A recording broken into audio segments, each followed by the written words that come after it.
morning, friends. Greetings. And welcome to The Bright Side, your nutritional program dedicated to the understanding of the vast world of nutrition and nutritional supplementation. I'm your host, Pharmacist Ben, nutritional pharmacist from Boulder, Colorado. I specialize in using nutritional supplements where other healthcare practitioners use toxic pharmaceutical drugs and deadly medical procedures. If you suspect that there are natural nutritional roads to your vitality and health and well-being, and to addressing your health challenges, whatever they may be, but you don't know where to begin, you have come to the right place. As you listen to The Bright Side every day, you are more and more in control of your body. You are more and more knowledgeable, and you know you can overcome any health issue. That's why we're here every day on The Bright Side, helping clear up the sometimes confusing world of nutrition and nutritional supplementation. Over the last 29 years of practicing pharmacy, I've seen drug-free recoveries from diabetes and hypertension, obesity, skin diseases like psoriasis, eczema, rosacea, acne, digestive ailments, autoimmune issues of all kinds, recoveries that by the standards of modern medicine can only be called a miracle. But what is in the world of the body, what is in the world of biology, standard operating procedure, because the human biological system, the human body is a healing system. It's a regenerating system. It's designed divinely to heal and renew itself on a moment-to-moment basis. No doctors, no drugs, no devices required.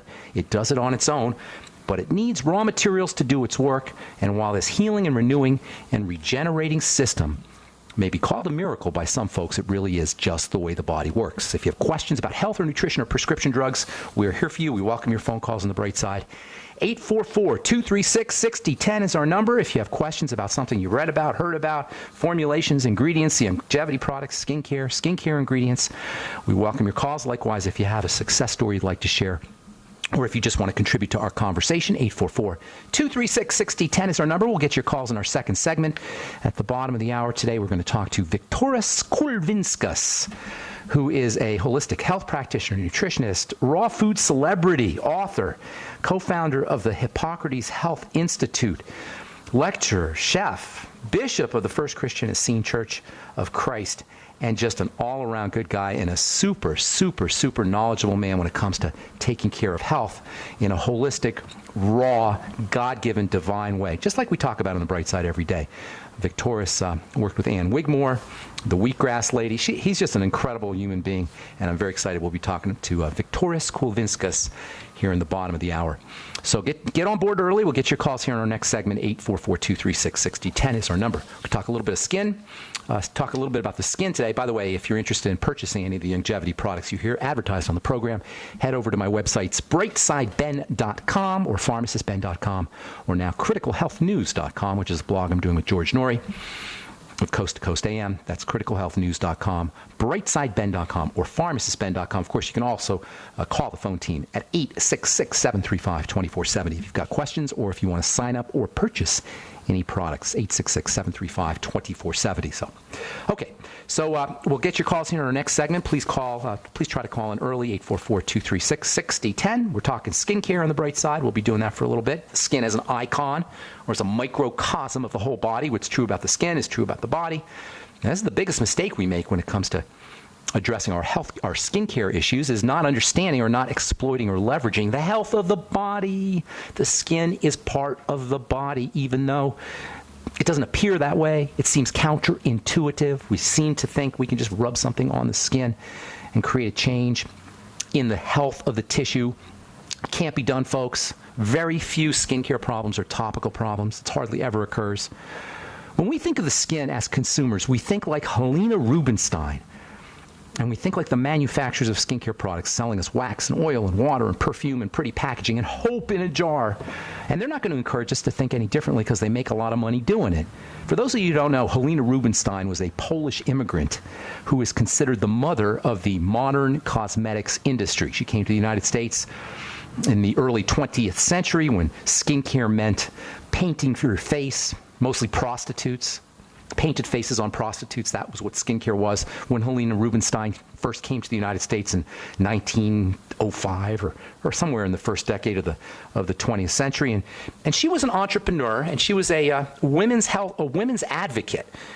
And she convinced the average woman / housewife, who at the time wasn't allowed to vote, wasn't encouraged to drive or smoke, or back at the turn of the 20th century, a woman's place was in the home, and wearing makeup was for prostitutes and actresses. Not that they're the same, but that's who wore makeup, prostitutes and actresses. So when Helena Rubinstein came over from Poland, actually from Australia, from Poland via Australia, and she convinced women that wearing makeup was a way that the average housewife woman who couldn't vote, whose place was in the home, she convinced women that wearing makeup was a way that a woman could express herself, her feminine power, by wearing makeup. Now, there's nothing wrong with feminine power, there's nothing wrong with makeup, and there's nothing wrong with using Helena Rubinstein technology. If it's the 19th century or the early 20th century, if your skin is in the 19th century, or if your skin is in the early 20th century. But for us to still be using these kinds of strategies in the year 2015, when we know so much more about what the skin is and how its condition or its health or its appearance relates to the health of the entire body, is a testimony to the predatory and perfidious nature, the deceitful, dishonest, and mean-spirited nature of business people and bookkeepers and bankers and marketers and celebrities in the skincare business who wouldn't know skin health from a hole in the wall, and whose only interest in entering into the world of skincare, which is, at the end of the day, the world of health, skin health, is to make a quick buck. That's not fair, folks. That's just not right. I'm a capitalist. I like to make money. I got nothing wrong with money. But when you enter into the world of health and your only concern is making a buck, it's not fair. And if you're a bookkeeper or a banker and you don't care or love or know about the skin, find another business. It's not right to do that to people. And I unfortunately have personal experience with these kinds of cynical and sneaky business people who could give a rat's you-know-what about your skin, as long as they can extract some of your money. Please, in the interest of the skin, in the interest of the organ called the skin, in the interest of the health of the skin, don't fall for it. Helena Rubinstein may have been a pioneering woman and an entrepreneur, certainly not bad things, but in 1900 she did not know, nor did anyone in her time period know anything about nutrition, nutrients, hormones, the skin, skin cells, skin layers, skin structure. Vitamins weren't even discovered until almost the second decade of the century, and a true understanding of what skin really is didn't start to develop, believe it or not, until the 1980s. Did you know that? Until the late 1970s, early 1980s, we really didn't have a grasp on how the skin worked. If your skincare products were developed before then, well, you're in the Stone Age. At least your skincare products are, and guess what? That's where most skincare products were developed.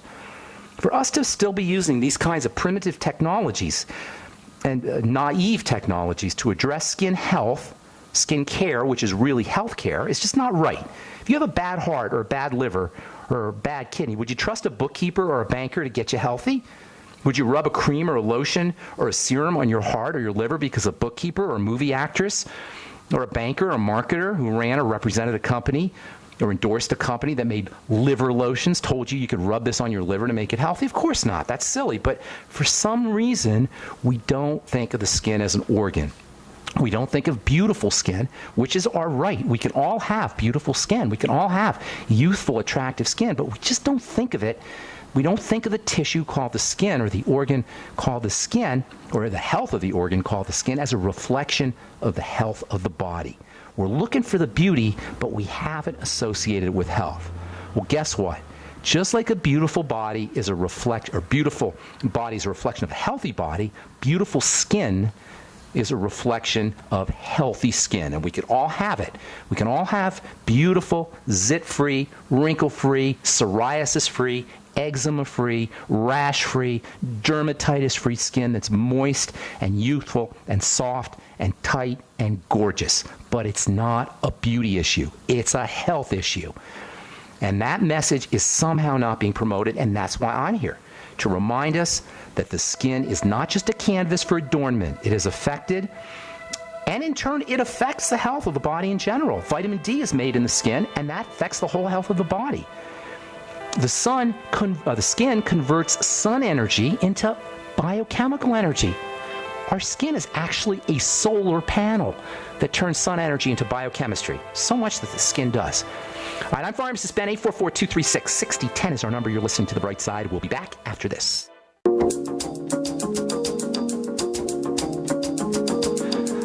back on the bright side. Thank you for joining us, friends. I'm Pharmacist Ben. We're on the air Monday through Friday, 8 to 9 Pacific, 10 to 11 Central Time, 24/7 on our archive page at brightsideben.com. If you missed the program, we've got 4+ years, almost 5 years of programs at brightsideben.com. Lots of great information if you want to refer a friend or client or customer or loved one. And you can also search, by the way, you can search off brightsideben.com. You can also search for various topics at benfuchsarchives.com. Thank you to Peter in the UK for setting that up. And also you can check out my blog, which we update regularly with news stories as well as blog posts, pharmacistben.com, also criticalhealthnews.com. Thank you to Robert Lundgren and John T. Collier for setting those up. And you can also, of course, order any longevity products you like off of the websites, criticalhealthnews.com, pharmacistben.com, or brightsideben.com. Or you can call the Brightside Ben phone team, 866-735-2470. Okay. We're going to talk to Viktoras Kulvinskas at the bottom of the hour. Viktoras is a co-founder of the Hippocrates Health Institute and just an amazing, amazing health resource, author of a really cool book. If you're interested in, if you want one good health book to buy, this is the one you want. Survival in the 21st Century, Planetary Healer's Manual. Viktoras is just a beautiful human being. I mean, a really beautiful human being. I'm very excited. We'll talk to him at the bottom of the hour. Time to hit the phones, take your phone calls. Mary in Michigan, who's been calling in for a while here. Sorry, Mary. Left you on hold a couple times there, but now we got you. What's going on? How you doing? Mary, quite contrary. Where you be? Mary? Okay, looks like we got a little problem here with the phones. Let me know when we're up again, Trevor, okay? Looks like, All right, well, I don't know if we're going to... It's too bad because we got... Yeah, time to hit Mary. Mary, you there? Mary?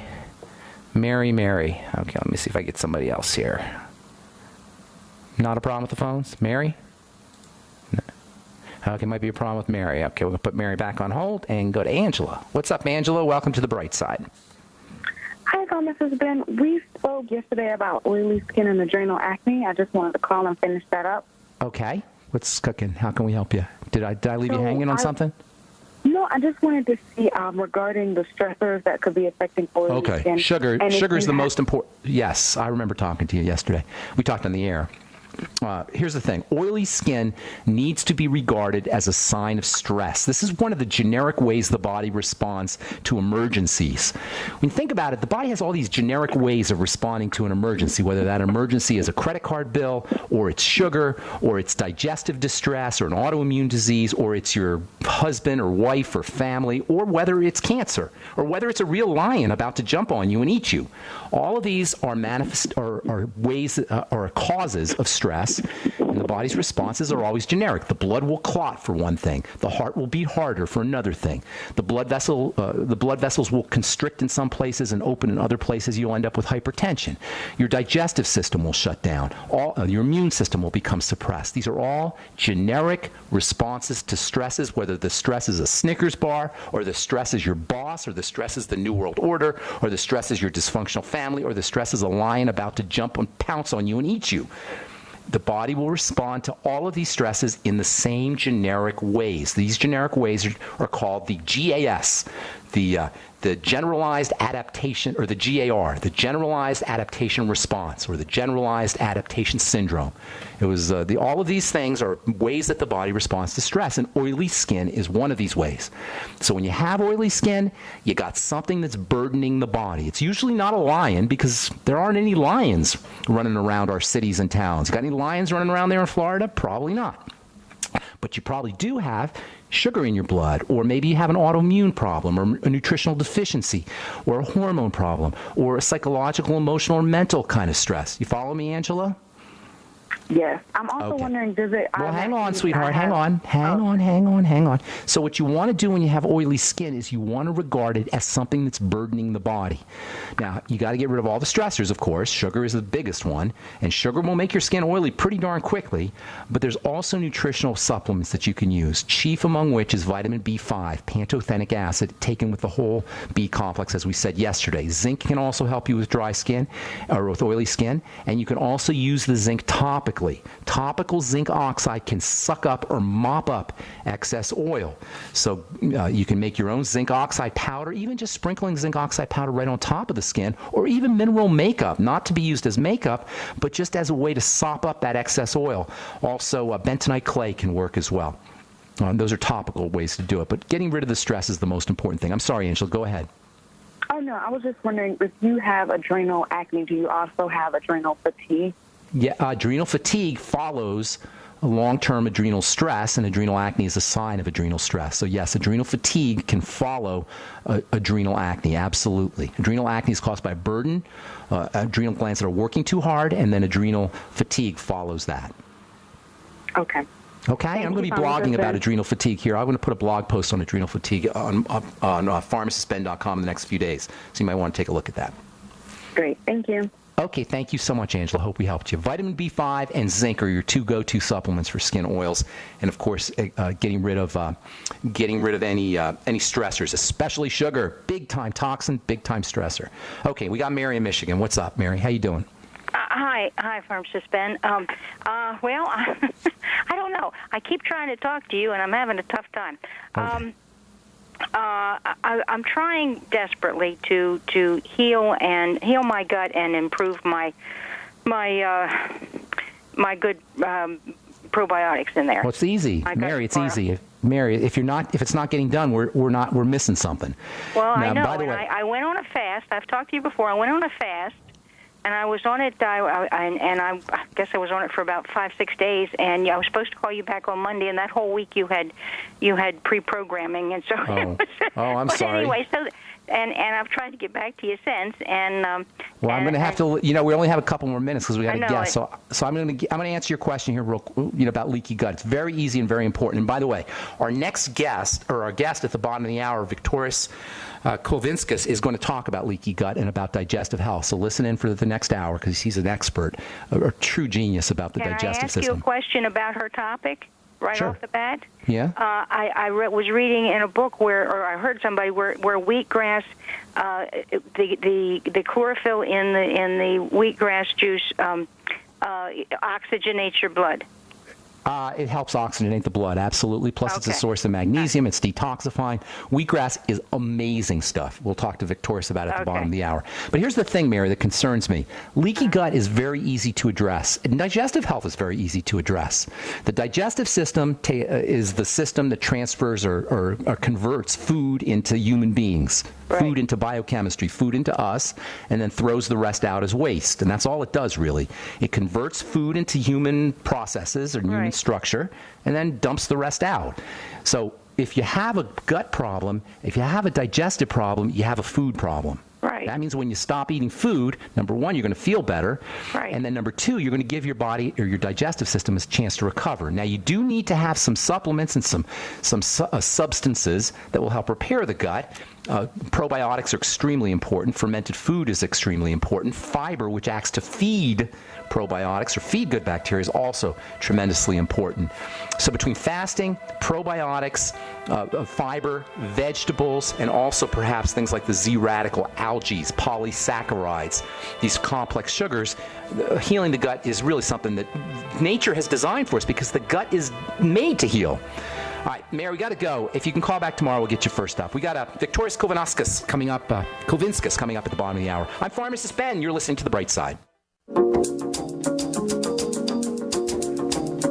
All right, welcome back to The Bright Side, friends. Pharmacist Ben here. Thanks for joining us. I am so excited to talk to our guest, Viktoras Kulvinskas, author of Survival in the 21st Century. Viktoras is a holistic health practitioner, nutritionist, expert in raw foods and the digestive system, co-founder of the Hippocrates Health Institute, and just a truly amazing human being, as well as an amazing resource, spiritual and beautiful, just a wonderful man. I can't tell you how excited I am to talk to Viktoras. Viktoras works with Ann Wigmore, one of the early proponents of wheatgrass, and we'll get to talk about that a little bit. I guess I'll let Viktoras tell his story. Also, Viktoras is an expert in enzymes, and I can't wait to talk to him about enzyme therapy as well. So please welcome to the bright side, Viktoras Kulvinskas. Greetings, Viktoras.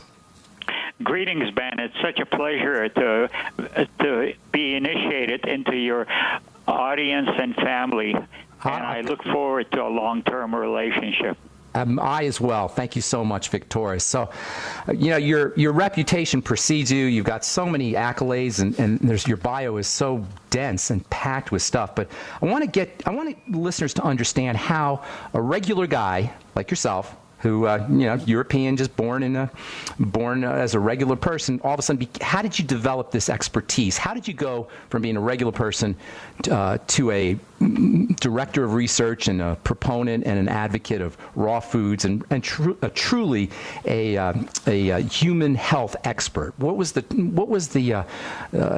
tell us a little bit about how this evolution occurred. Well, greatest motivation for anybody is when you're dying and no one could help you. The only person that you can rely and trust, you reach out for your own resources, and that's exactly what I did. I was basically experiencing old age by the time I was in my late 20s, losing my hair. My face was covered with acne. I had advanced arthritis, compromised cardiovascular, 25 years of migraine. Yet in spite of many other complications, but in spite of all these things, I was a super achiever. I just worked a little harder and a little smarter, but I didn't know anything about nutrition and how to take care of yourself. This is an example of what is happening to 90% of Americans. They are lost souls. They are just, grasping for some information, and it's becoming a major, major explosion of people in search for truth. And I was a truth seeker, and I started off with I could find in the media.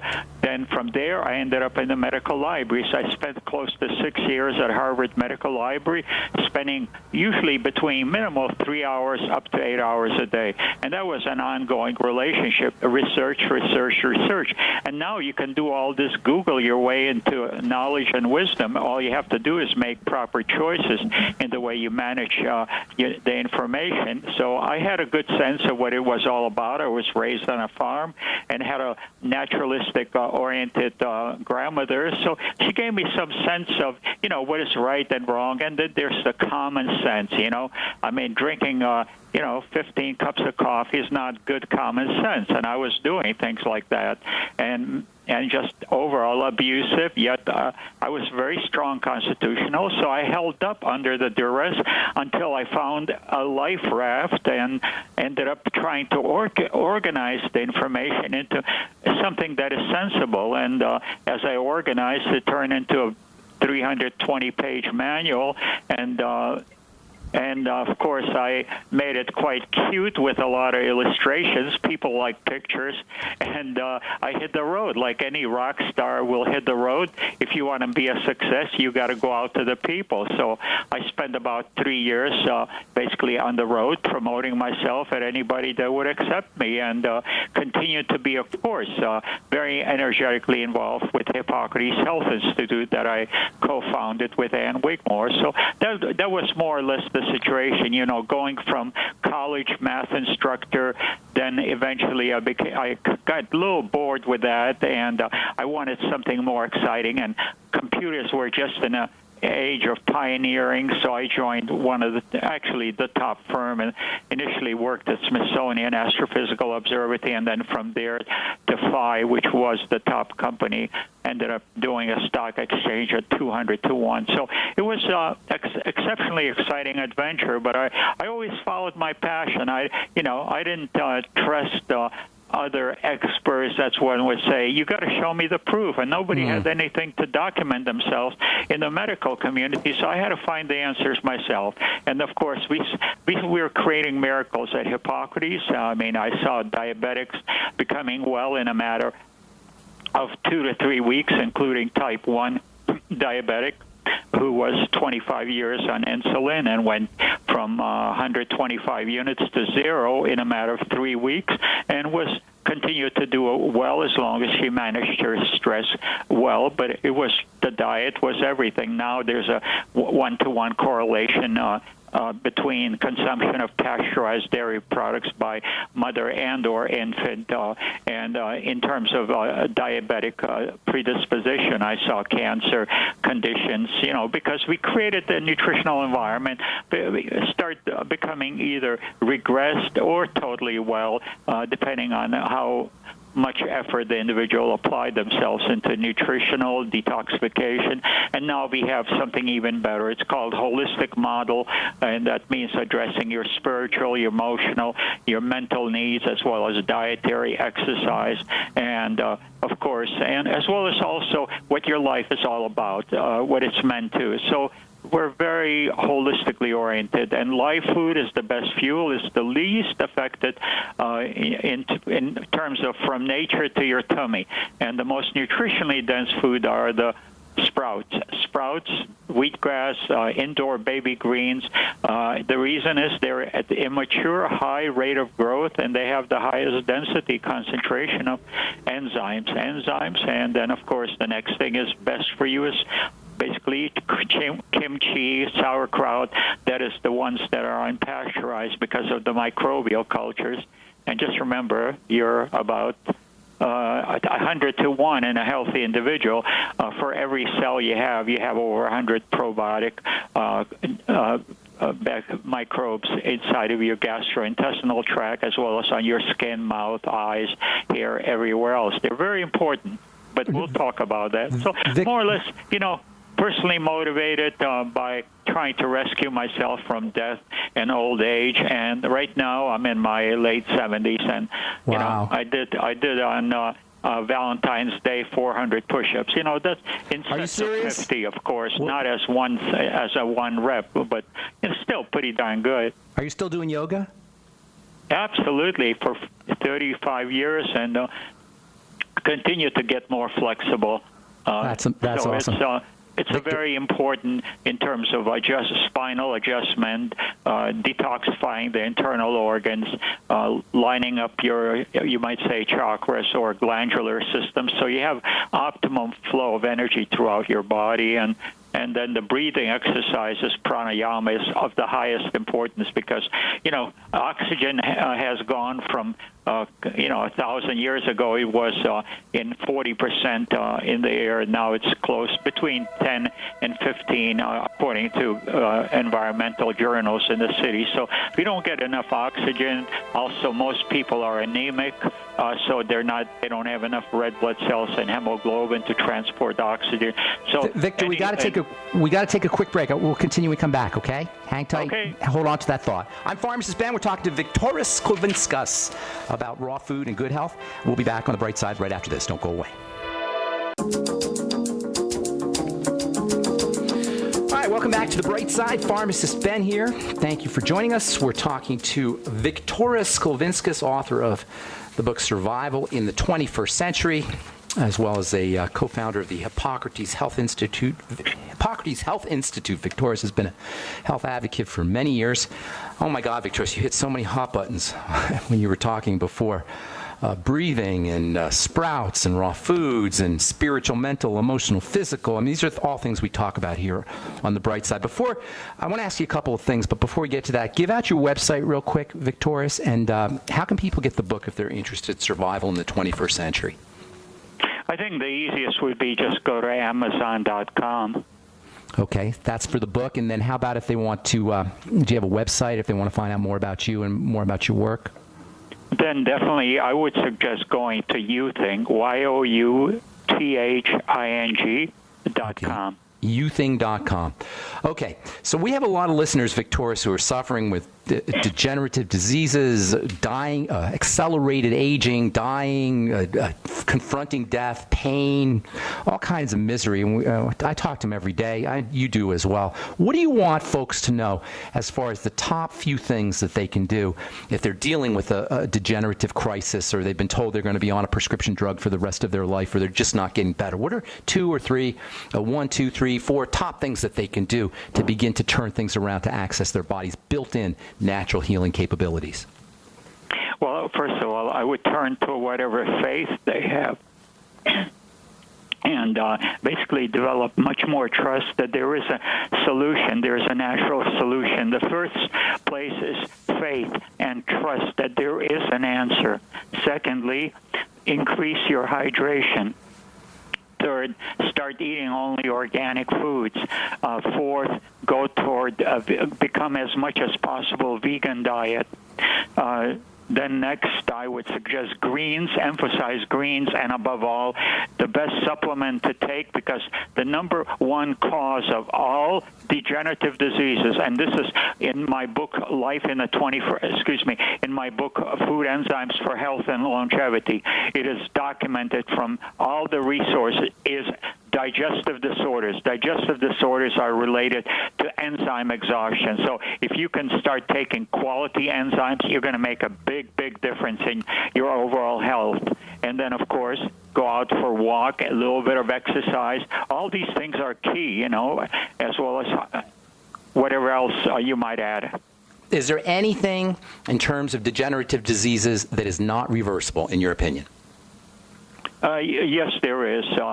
Dr. John Christopher, a naturopath doctor, says there's no incurable diseases, only incurable personality. So there you go. Some people just don't want to stay around. They don't want to make that effort, and as a result, they would be considered, by natural approaches. And there's no cure in nature. A natural approach is basically you create an environment. The body's self-healing. It rejuvenates itself. It grows your hair back. You cut your finger. It quickly heals. Scars dissolve, disappear. Body is self-healing. It doesn't matter whether it's degenerative disease or acute condition or a crisis. What do you think about immortality, physical immortality? Well, it's actually a very good topic. I'm actually of the same order, and our book, the Book of Jubilee that I quote in my book, Survival, it's one of the sacred books in the Dead Sea Scrolls that were discovered in 1947, and basically it states that a time will come when the children will once again not only study the laws but follow the commandments, and as such there will be no more aging, no more sadness, and no more disease, and also all shall live in youthful bodies for thousands of years, and experiencing their dharma, or in other words, their passion, why they're here on planet Earth. We all have a destiny, and we have a reason. Get connected with that. Otherwise, you're just doing another incarnation. So tell our listeners a little bit about what the Essenes are and how that relates to nutrition, because I know they talked a lot about fasting and about using healthy foods, whole foods, and they weren't just about the spiritual dimension, they were a lot about the physical dimension as well, correct? Absolutely. They were very holistic. One of the early holistic, which they kind of Vedas, many of the Hindu texts also, like Bhagavad Gita, preceded with this whole concept of holism. But the Essenes emphasized basically, as far as nutrition, they developed organic gardening in a place where nothing grew, in a desert, and primarily they did it through utilizing nature's laws of condensation and microbial activity, and they grew mostly baby sprouts, baby greens. They call them biogenic foods, which means extremely high energy. They're beyond raw foods, and these are the kind of foods that they lived about 85% of the diet. The other might have had some fruit, might have had some more mature vegetables and stuff like that. So their emphasis was on very high intensity living type of foods, and they were noted scholars, as you can see by the scrolls. The Dead Sea Scrolls were all written by the Essenes, and it became incorporated into portions of it became incorporated into the Bible at the Council of Nicaea that Constantinople organized, in the 13th century, and basically.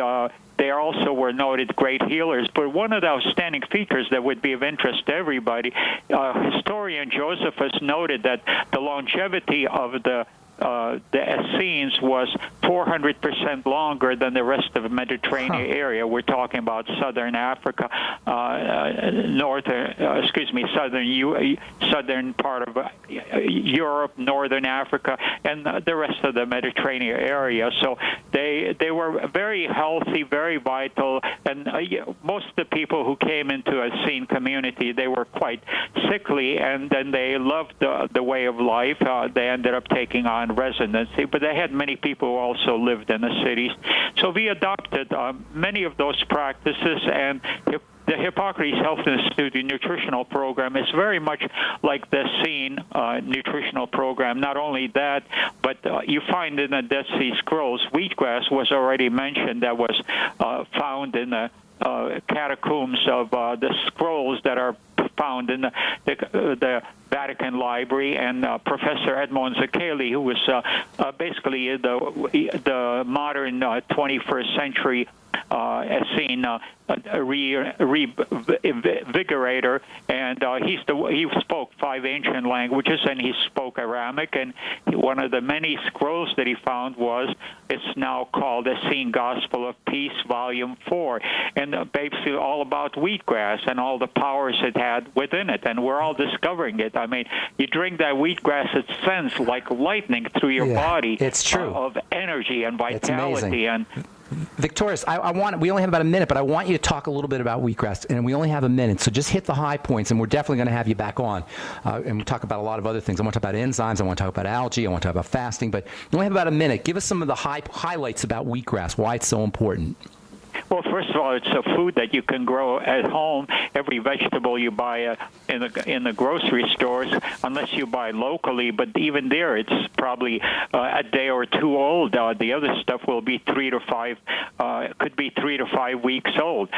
So you're getting the freshest food that is still growing when you're going to be juicing that wheatgrass, and combination of sprouts and wheatgrass, sprouted wheat and wheatgrass gives you the most powerful combination for rejuvenation, both your chakras, especially libido, and also youthing. You can use it topically. You can apply it on any kind of healing. Like I crushed my thumb with a 40-pound guillotine. I put it in wheatgrass juice. Within 30 minutes, the pain was all gone, and the next day its pain reappeared. I put it in the wheatgrass juice again, and the pain was all gone, never to come back. My thumb was crushed, and I mean it, by a 40-pound weight coming down like a guillotine from 4 feet down. It was one of these old windows at a mansion. So it's just you put your finger right in the wheatgrass. Hang on, Victor, hang on. You put your finger right in the wheatgrass juice? Yeah, wheatgrass juice. Yeah, immediately. And that was one of the days I didn't know too much about this nutritional program. Instinctively, that's what I did. When my finger was crushed, I was screaming and ran all the way to the second floor of the mansion where the Hippocrates Health Institute was located at one time in Boston. And I juiced, put my finger in there, and within 30 minutes, the pain was gone. And I said, oh, good, great, it will never come back. No, next day came back with vengeance. I repeated it one more time, and that was it, and Victorious, we're out of time, my friend. But that's an amazing story. I never thought about using wheatgrass topically, but it makes perfect sense with all the enzymes. Well, you can drink it through your skin. You just cover your body, and it'll be absorbed. And if you rub yourself down with a white cloth, it will have no green on it because everything has been absorbed through your skin. That's it's the tremendous. largest, not only eliminative, but digestive organ. Victorious, we're just flat out of time, but we're definitely going to have you back. We're going to talk about enzymes. We'll talk about fasting, continue talking about wheatgrass. That's Victorious Kulvinskas. Thank you so much. Truly a celebrity in the world of holistic health. His book is Survival in the 21st Century. His website, youthing.com. I'm Pharmacist Ben. Talk to you later, folks.